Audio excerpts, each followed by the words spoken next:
If someone has inflammation that's leading to AFib, you can burn out the AFib, but what about the inflammation? And what's the next thing to happen to someone from a health standpoint when they still are inflamed? Stress is the inflammation that robs us of life, energy, and happiness. Our typical solutions for gut health and hormone balance have let a lot of us down. We're over-medicated and underserved. At The Less Stressed Life, we're a community of health-savvy women exploring solutions outside of our traditional Western medicine toolbox and training to raise the bar and change our stories. Each week, our hope is that you leave our sessions inspired to learn, grow, and share these stories to raise the bar in your life and home.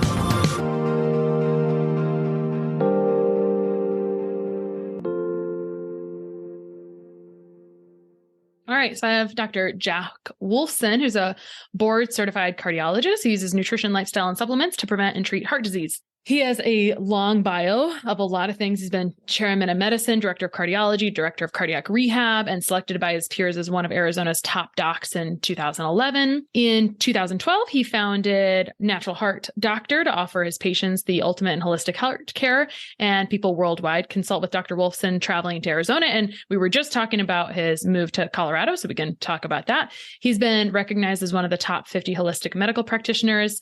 The Paleocardiologist, The Natural Way to Heart Health is his first book and is an Amazon bestseller. When did that come out? That was 2015. Cool. Well, welcome to Less Stress Life. And I'm excited to talk about all things cardiology and heart health today. Thanks for joining me and driving down from the mountains to have phone service.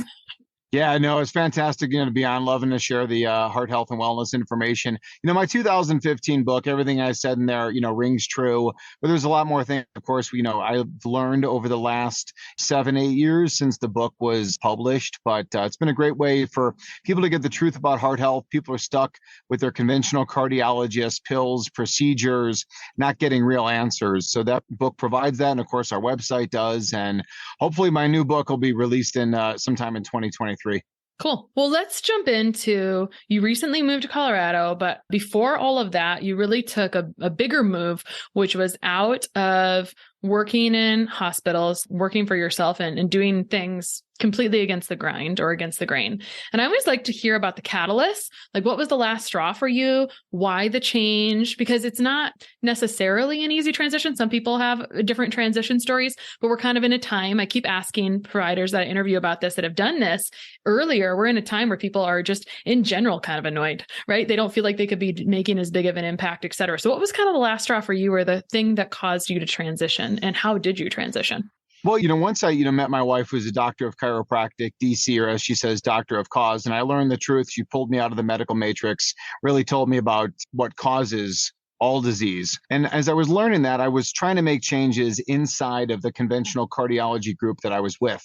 But ultimately, money would prevail. And the hospitals, the group itself, they're so predicated on procedures, quick office visits. They're not looking at getting at the cause. So ultimately, I would keep getting in trouble. I would keep, again, telling people a different way to eat and live and think. And hospital administration, everybody, again, was getting kind of frustrated with me. So I saw the writing on the wall, saw it was time to get out. Again, I tried to make changes inside the system, but the system will not allow it. So I said, you know what, I got to go on my own and give it a shot. That was 10 years ago, and it's been a whirlwind, and it's been one of the greatest things that's ever happened to me besides my wife and my 4 children, and brings me to talking to people like you. So I appreciate it. Yeah. Well, let's talk about the things that come to mind first when people think of heart health, which are their labs. To kind of set the stage for this, I saw a stat the other day in some resources from the American Nutrition Association talking about insulin resistance, and that 70% of people with atherosclerosis have insulin resistance, but only 50% of people have hyperlipidemia uncontrolled at the time of their heart attack. So that points us a lot to blood sugar issues. So we can talk about that. But before we kind of get into that, I want to talk or wrap that into what really matters in our blood chemistry, right? Because that's where people start. And that seems like where it ends, until something gets really severe or people have really significant symptoms. So let's kind of unwrap the cover there. Do we really give a shit about total cholesterol? I'm just going to be real honest. I guess in short, Yeah, in short, we don't. And that was chapter one of my book. Cholesterol is king. And again, how important cholesterol is. And then again, as you assess it as far as the lab value, total cholesterol is not very important at all. In fact, I could care less what it is. And we know that really from the 1970s, the Mr. Fit trial really put the dagger in the early career of cholesterol as a marker. But nonetheless, that's still what most people focus on. Most cardiologists focus on that. That's really, and oftentimes all they focus on. But to your point, it is not a relevant value. When it comes to lipids, what you really want to know is you want a ratio, the ApoB, ApoA ratio. We need to know that. We need to know our LP little a, which is a nasty type of LDL particle that's highly correlated with cardiovascular disease.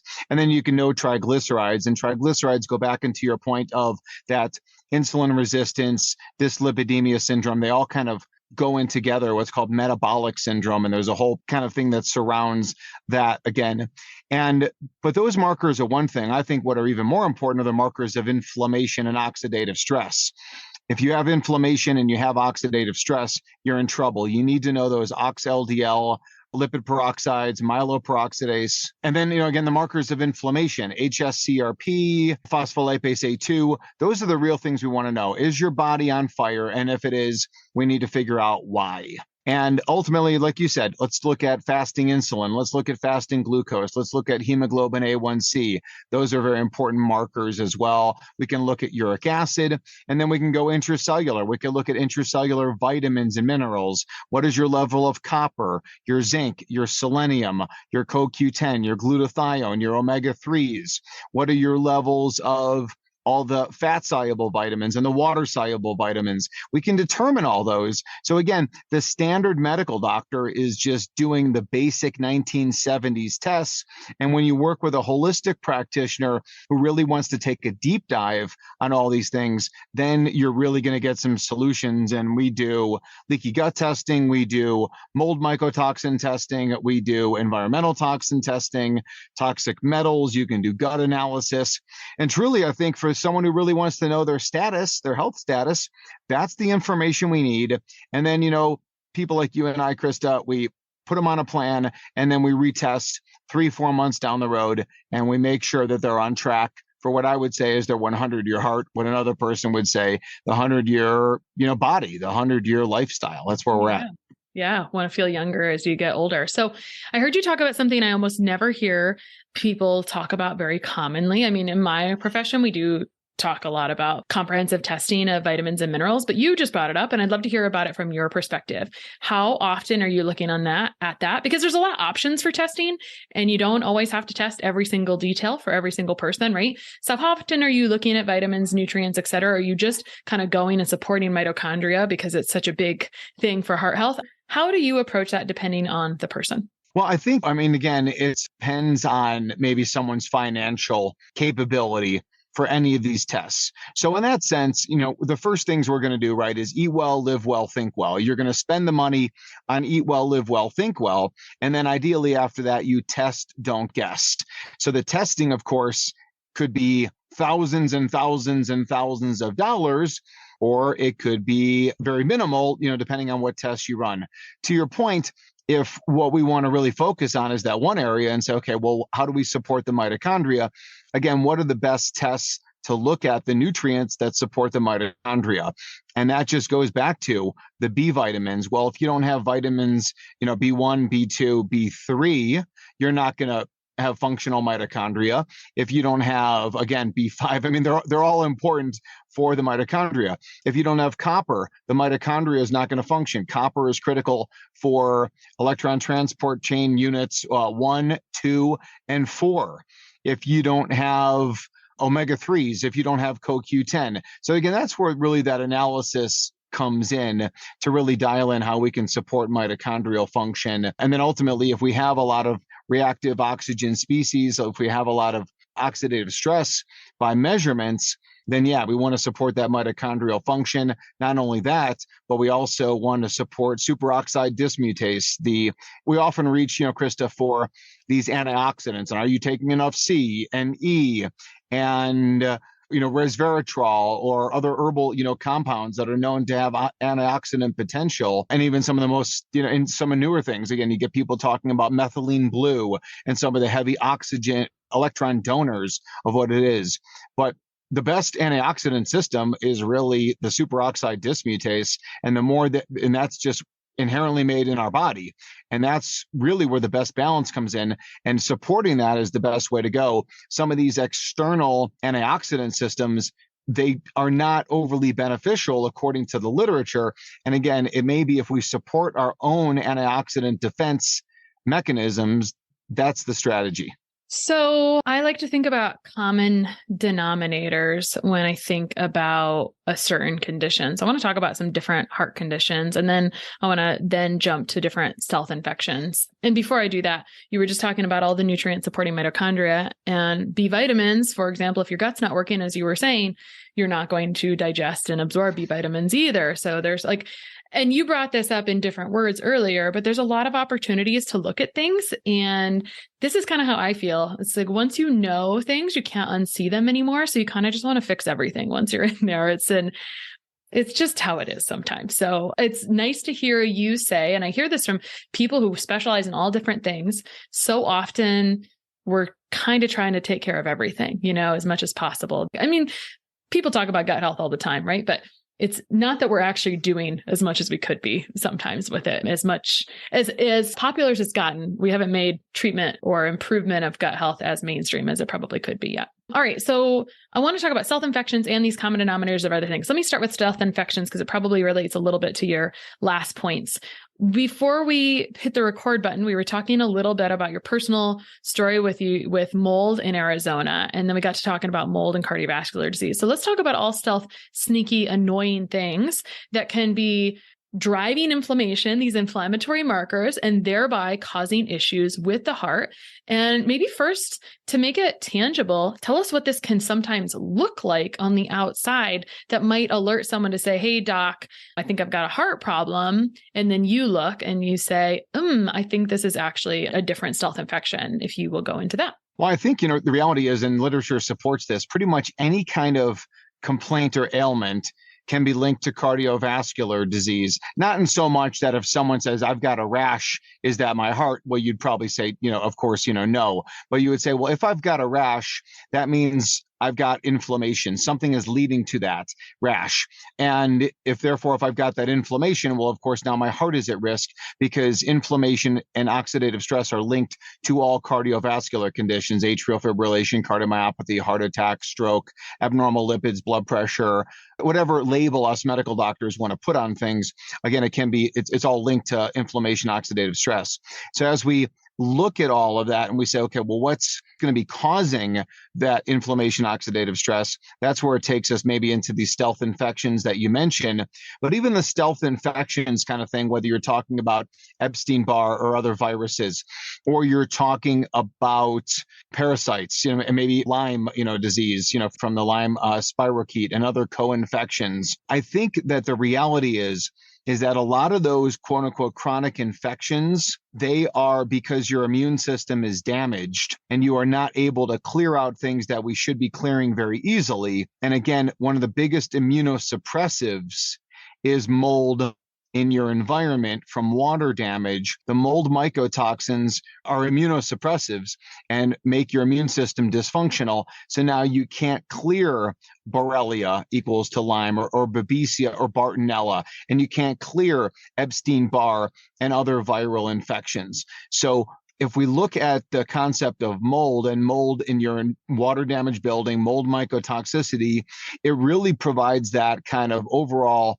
construct for this really can be linked to all disease.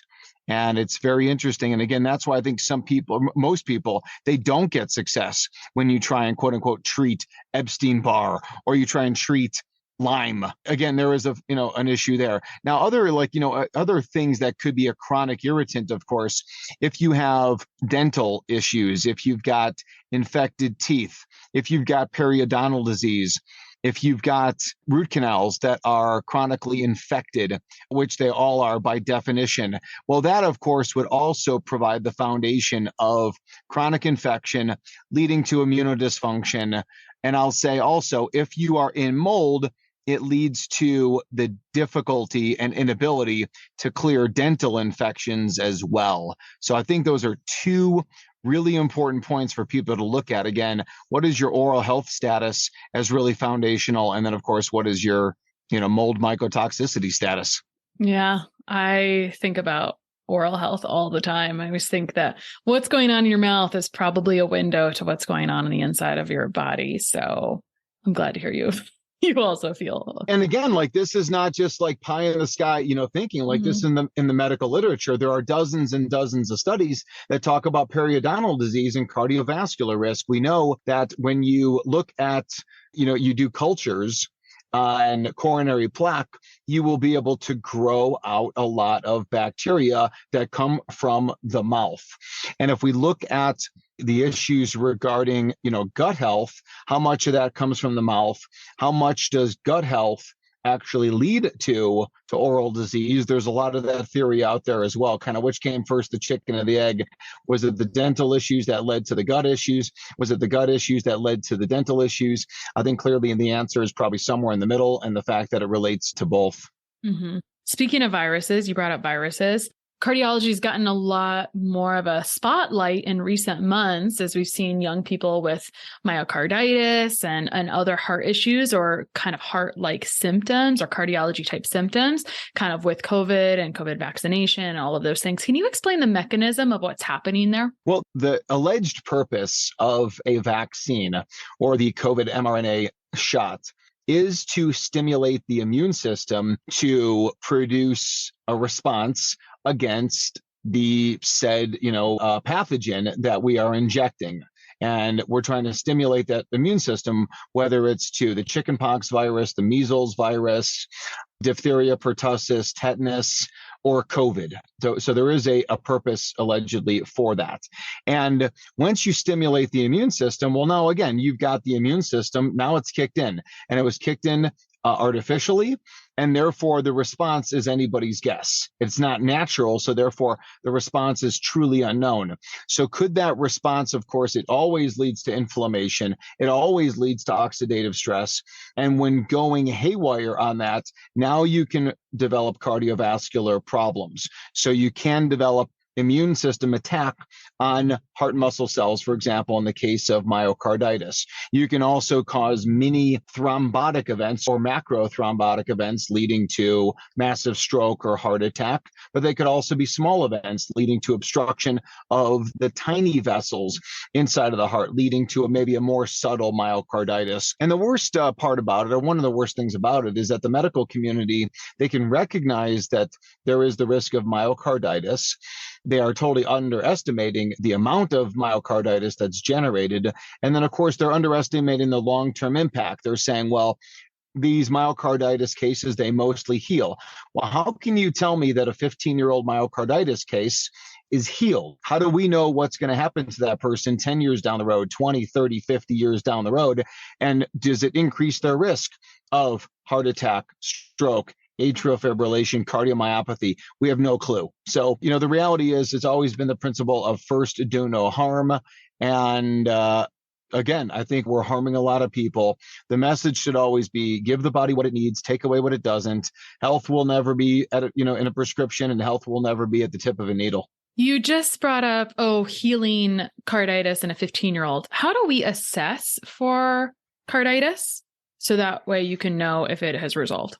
Yeah, so again, the probably the best way to, or the official way to diagnose it would be by a blood test. So again, the child or person may have symptoms, and that could be chest pain, it could be heart rhythm issues, it could be, shortness of breath, it could be a lot of different things that they're having. But typically we do a blood test. So we look for something like a troponin or CPK, looking for evidence, blood evidence of myocarditis. There are some subtle changes that can be seen on an ECG, not so much on an echocardiogram. Oftentimes, again, it's a clinical diagnosis, or like I said, from the blood work. But again, this is rarely done inside the study protocols. They did it, but studies are only as good as the people and the companies who control them. Mm-hmm. You brought up thrombosis, which I always think is like a sneaky, scary. It's kind of like in my brain, probably because of experiences and people I've known and deaths I've seen. It always feels like the sneakiest way to go because it feels real quick. Is there screening and prevention for this? Is this where D-dimer fits in? Is that even recommended?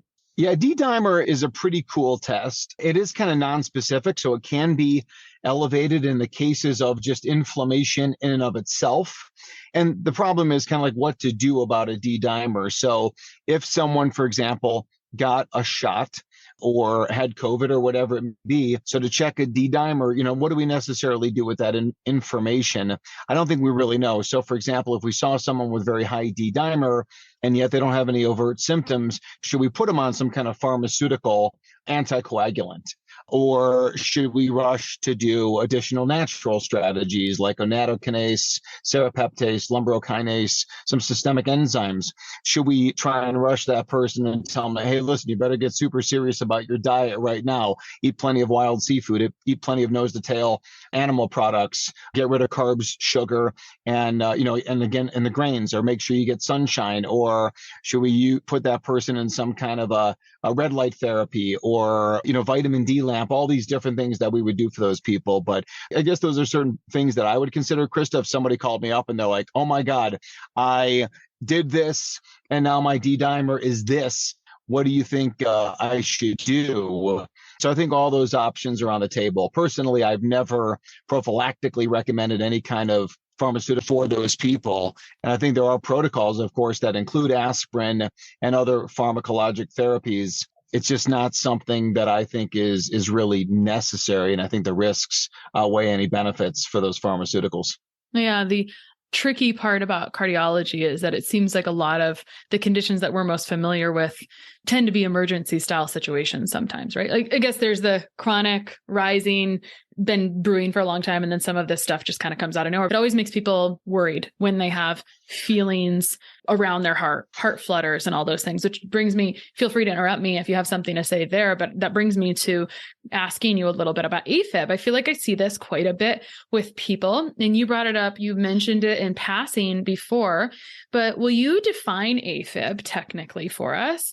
And then share what are some of the things that you're seeing in practice that are causing that? Because I have some opinions or thoughts around this as well, but you're much more the expert, and I'd love to hear about your common denominators with AFib.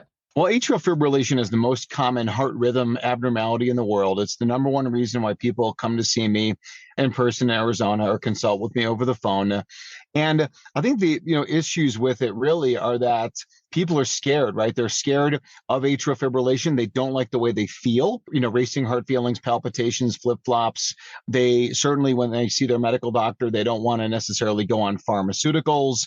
They don't want to have a stroke because, again, atrial fibrillation is linked to stroke risk. But I think we need to have people understand kind of what atrial fibrillation is and what's causing it. Maybe they don't want to have an ablation. All these different things are areas that we help people and to guide them through it. But ultimately, AFib is highly linked to inflammation. So as we get older, inflammation is more likely, and therefore atrial fibrillation is more likely. So if we find out the cause of the inflammation, which are going to be violations of eat well, live well, think well, if we find the sources of the inflammation, we will be able to help people get rid of atrial fibrillation. And ultimately, if people need pharmaceuticals or if people need an ablation procedure from the AFib, then if we make them the healthiest version possible of themselves, they are most likely to get success from pharma or ablations. But it definitely is something that is affecting millions and millions of people. And these people are struggling, but just whisking them away to a procedure or a pharmaceutical is not solving the problem. Whatever is leading to that will lead to something else. If someone has inflammation that's leading to AFib, you can burn out the AFib, but what about the inflammation? And what's the next thing to happen to someone from a health standpoint when they still are inflamed?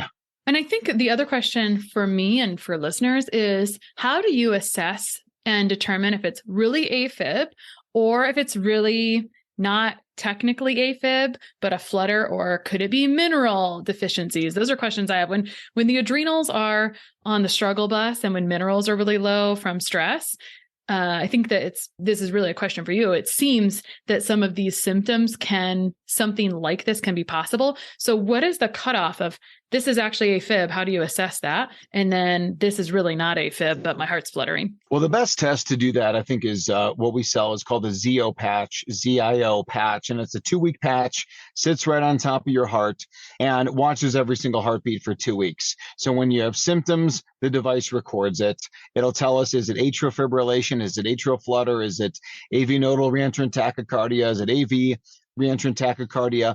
Is it sinus tachycardia? Is it PACs, PVCs? Is it nothing? I mean, really, is it more of an anxiety thing that's happening to people? So that's the best test, is to do that 2-week monitor. Now, if someone's having symptoms in your office and you could detect that on an EKG, there's also kind of this, Cardia, and there's Apple Watches. But again, those are really not state-of-the-art technology as it really relates to getting the official diagnosis. We're best off doing a ZIO patch, and that'll tell us what the rhythm is. Now, it doesn't tell us, again, what the cause is. And back to your point, could vitamin and mineral nutrient deficiencies lead to atrial fibrillation? All day long. People with low magnesium, low potassium, low omega-3s, low vitamin D, they have a much higher risk of AFib. So ultimately, whenever I see someone for AFib, we test, don't guess. We do the most advanced lab testing in the world, and then be able to help her and say, okay, well, these are the strategies that we can use going forward to help improve your condition. It makes me really happy when we consume a lot of food-based potassium like coconut water, and we see blood pressure and AFib and other things improve. Potassium, since it's dumped from high cortisol, is just something I see all the time, and I love that it can be that simple. So thanks for confirming the possibility, not that it's necessarily that simple. And I bring up potassium specifically because we talk more, I think, like magnesium is a little more mainstream. So people sometimes take that, trial that, different things around magnesium, but often we're not consuming a ton of food-based potassium. And so sodium, potassium kind of get out of balance. And that's just personally what I've seen with that. And I have a question about the ZIO patch. Is that something you developed or made or whatnot, or is it something that's on the market? Yeah, no, that's something on the market. Other practitioners do have it. We happen to have it on our website. The technology side of all these devices is certainly beyond me as far as the manufacturing of it. But, the interpretation of the data is something that is absolutely spectacular and very, very, very beneficial. Are there any other cool things that you like to send home for people to do assessments to improve their health? I mean, that's like an assessment tool that's kind of fun using that technology. Is there anything else you like to use in your practice that helps change the game for people a little bit, like that you send home? Well, I definitely, I definitely like home mold mycotoxin testing. That's for sure. I like the home ERMI test for people to look at to assess their home. Other kind of bio, hacking or biofeedback, type devices. Even something like a nitric oxide test strip. A simple test strip that's put on your mouth to see what your nitric oxide levels are, and that could be, of course, valuable and give good information there. And then, there are heart rate variability monitors, and certainly the lower your heart rate variability, the higher your risk. The Oura Ring and things like that help to judge your level of sleep. I'm not a huge fan of wearable technology. I think if you want to use it once in a while, it can have value, but I'm very anti-EMF, so it doesn't make sense for somebody to sleep with wearable technology on a daily basis. I think that the risk of that far outweighs any benefit as far as the information you're going to gain.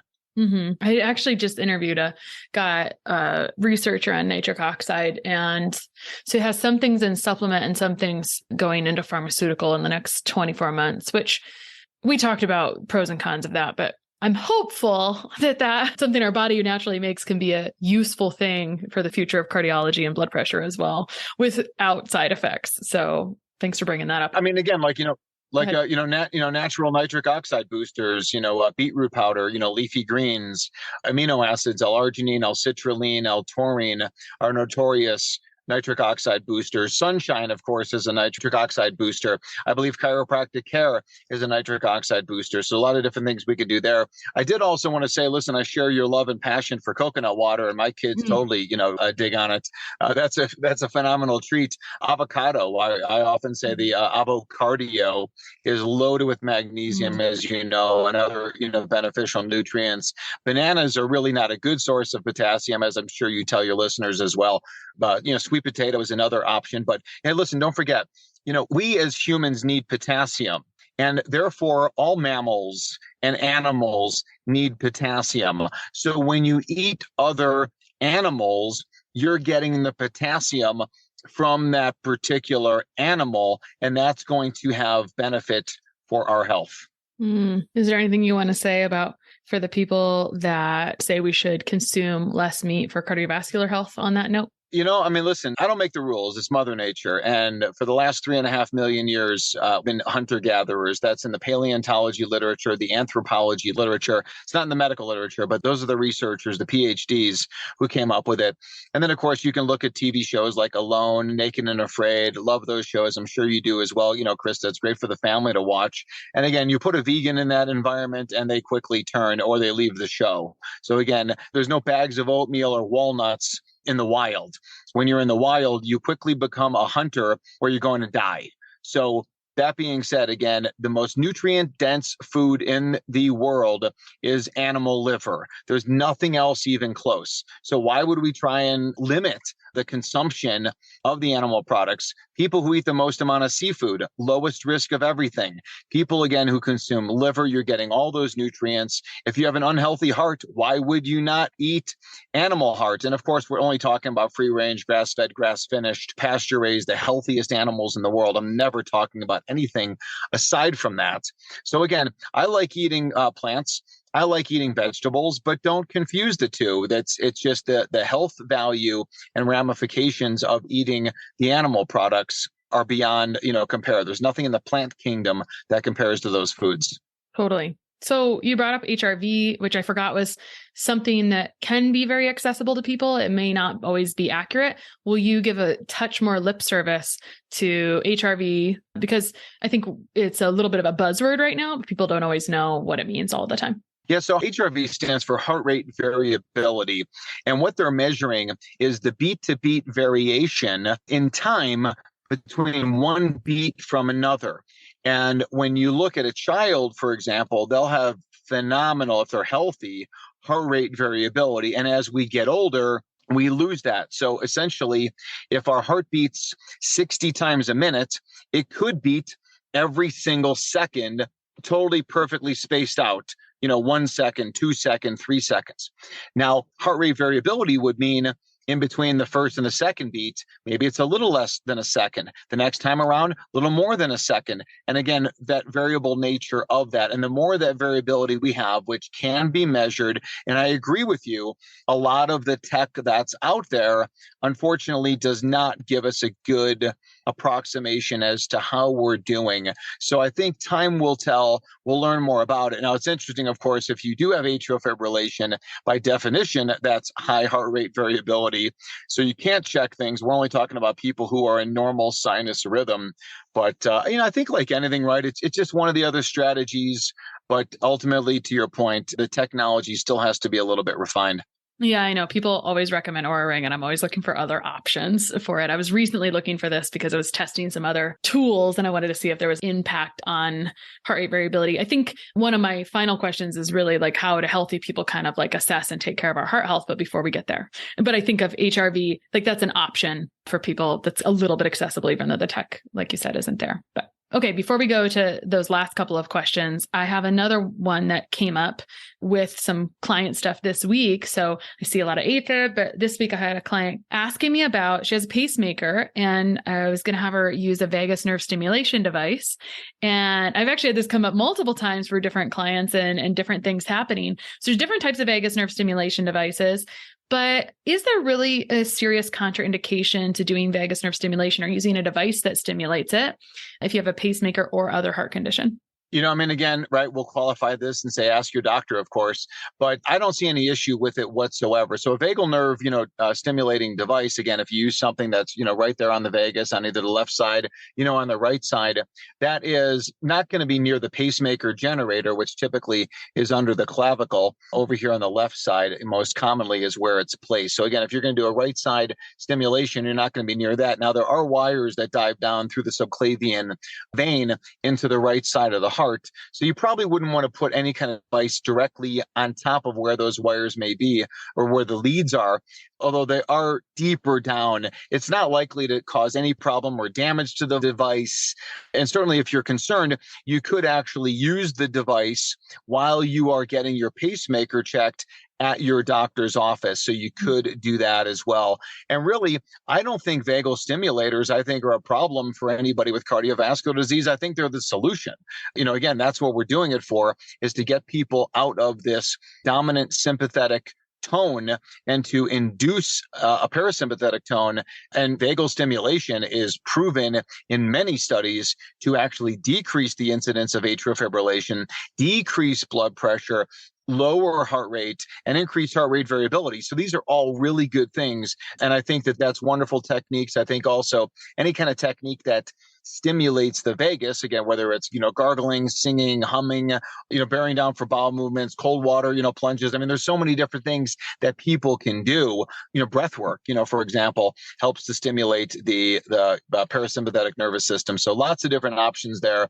And I think they're all healthy ones. Yeah, I appreciate that, because you not only gave us a solution if someone is pretty concerned about that, which we're always concerned about any kind of significant heart thing typically, right? You gave them a solution, they can go check using it while they're having their pacemaker checked, and or considering where the placement of that is. If it's not really near that place, if it's a little dial in the ear or potentially even something on the wrist that's transmitting a signal, then it's potentially less risky than something that would be right in that space, possibly, but always checking with your provider. So, okay. So thinking about healthy people and things that we can do to take care of our heart health, there's a couple sections of this, because for me, athletes sometimes come up, and athletes to me they're a population that has a lot of induced inflammation sometimes. So I don't know if we want to qualify this a little bit, or if you have any thoughts around athletes and heart health where it's a little bit different. But I think for the average healthy person, what people are always looking for at the end of a podcast is, what are these top things that we can do to take care of our heart health and assess for our heart health if our our standard lipid test is not the primary thing to look at? Well, again, for athletes, I think the main problem I see with athletes over the years, including myself, is the way that they eat and the way that they live, for example. And a lot of times athletes think that because they're athletes and they're athletic, they can avoid doing the other things. So, for example, they can eat whatever they want, or they're doing a marathon or a century ride, and they run a few miles and they have a power bar, and then they run a few miles and they have a Gatorade, and they run a few or the night before they're carb loading with some nasty pasta meal. Mm-hmm. And so again, these athletes, they just do not eat healthy, and that's really the problem. They have to provide the body with the right nutrients to get the job done. And those kind of foods, those kind of lifestyle behaviors are not going to support that. So as you perform athletics, you really start to produce a lot of free radicals, that oxidative stress on the body. And if you don't have the systems in place, again, to be able to combat that, you're going to develop atrial fibrillation, heart attacks, and so many other conditions that athletes suffer from. So ultimately, as an athlete, like anybody else, you want to get tested. You want to be able to test for oxidative stress. You want to know your homocysteine levels. You want to know intracellular vitamins and minerals. You want to know your levels of mold mycotoxicity, environmental toxicity. The more athletic you are, probably the more you want to make sure that all these numbers are in place. Because if you're very athletic and you're generating a lot of free radicals and they're not balanced by the body, you're in big, big, big trouble. Mm. Well, on a note of what are things people can do to take care of themselves, I think you have something coming up. It's called, is it Your Path to 100-Year Heart Summit? Will you tell us about that? Yes. Where people can find you online? Yes. Yeah. So again, you can find us online at Natural Heart Doctor.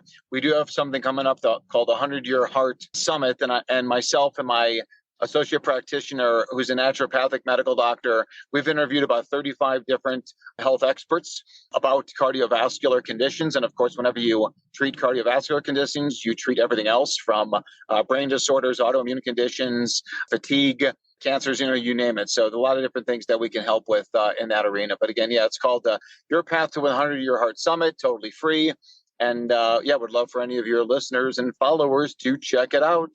All right, cool. And that's in February. We'll link it below. Thank you so much for coming on today, Dr. Wolfson. Anything else you want to leave us with? No, I mean, again, listen, I think ultimately heart health is yours, and there's a time and a place for pharmaceuticals.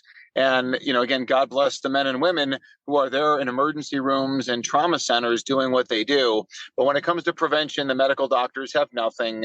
And Krista, you and I have everything. So people should pay attention to what we have to say, which is only common sense, Mother Nature type of strategies, which unfortunately they do not teach the medical doctors.